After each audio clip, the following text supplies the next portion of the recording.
I'm Chris Littlefield, and this is my commemorative speech.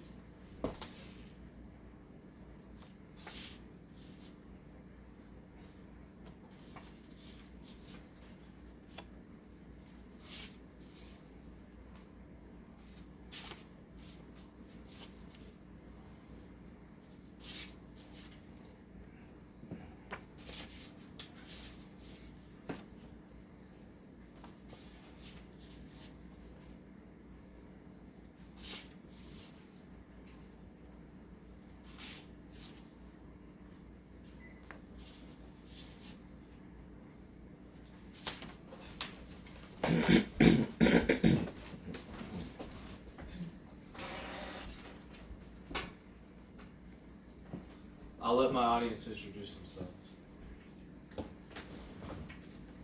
I'm Susan Littlefield, Chris's mom. I'm Julia Littlefield, Chris's grandmother. I'm Mo Littlefield, Chris's grandfather.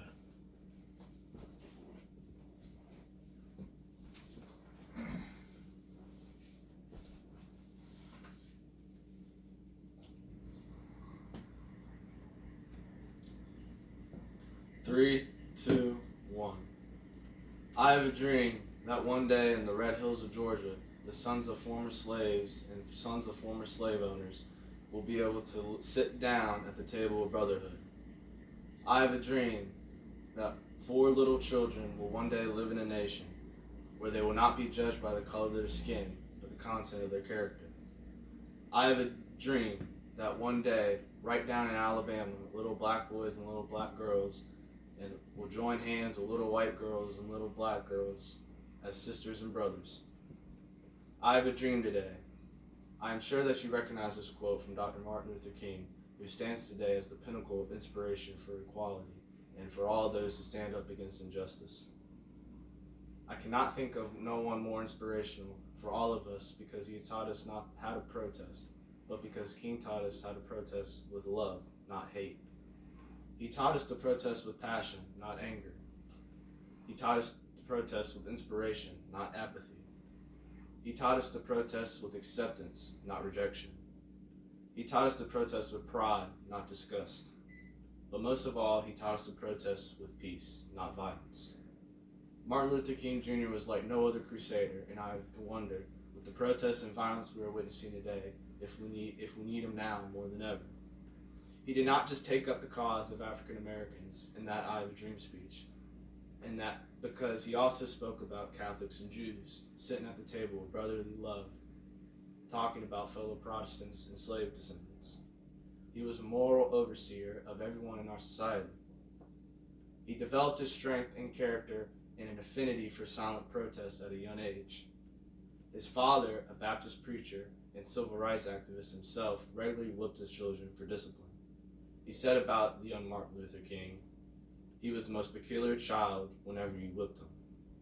He'd just stand there and tears would run down, but he'd never cry. He just stood there in determination. Little Martin Luther saw himself as a protector at an early age. One time he caught his brother abusing his sister, so he took a telephone and knocked him out with it. Probably the only act of violence Martin Luther King Jr. ever displayed, but he did it in the defense of the helpless. His brother survived, and King grew into a hero, not by his first fist, but his mind and his tongue.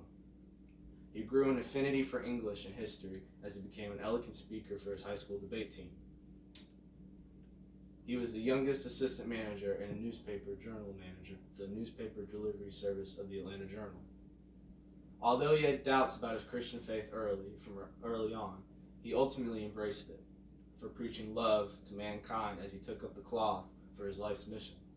He traveled the world not as just a civil rights activist, but as an emblem of the church, but as a moral activist. One of his most eloquent speeches was his Christmas Day speech in 1955 entitled Loving Your Enemies. He preached returning hate multiplies hate, and adding deeper darkness to a night already devoid of stars. Darkness cannot drive out darkness, only light can do that. Hate cannot drive out hate, only love can do that. Martin Luther King was a teacher. He taught us at the Park Sheridan Hotel in 1962 in New York City when he said, "Faith is taking the first step when you don't see the whole staircase." He taught us about the strength and measure of a man's character in Birmingham, Alabama in 1963. The ultimate measure of a man is not where he stands in moments of comfort and convenience, but where he stands in times of challenge or controversy. He reminded us of that again 2 years later when he spoke to a crowd at the state capitol in Montgomery, Alabama, and imparted us a little welfare wisdom in the process. In the end, we will remember not the words of our enemies, but the silence of our friends. He taught us that the righteousness never sleeps, and we need to always carry the light and justice in our pockets, as our king said to Oberlin College in 1964. At the time is always right to do what is right. So many of his words still echo today in our social conscience, yet still go unheard as to their meaning. My fear is racism still exists today, but not in the pure hatred that spurred the racial lynchings and killings during the civil rights era. But thanks to King's efforts, people are judged and treated with opportunities. But also, I think most of our present day activists lack the judgment and heroism of Dr. Martin Luther King. We may be losing the battle to social justice from both sides of the fight. King was a natural leader in every sense of the word. He had the vision to recognize the party at the end, the parity at the end of the rainbow with the right kind of protest, and we would get there as a society. He would also allude to it in his dream speech, the day his children could embrace all the races and religions and the love that God intended for us to share. This was another famous quote that sticks with us from that dream speech, in which he was looking forward to that day that all men and women would receive their constitutionally slated rights so they could scream at the top of their lungs like King did that day. Free at last, free at last. Thank God Almighty, we are free at last. We should all leave today with appreciation for the leadership efforts of Dr. Martin Luther King.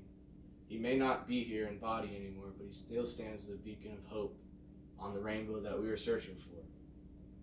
He is the Moses to our Israelites, and is still trying to lead us out of the desert. After all, he is still our king, and we need to listen to him.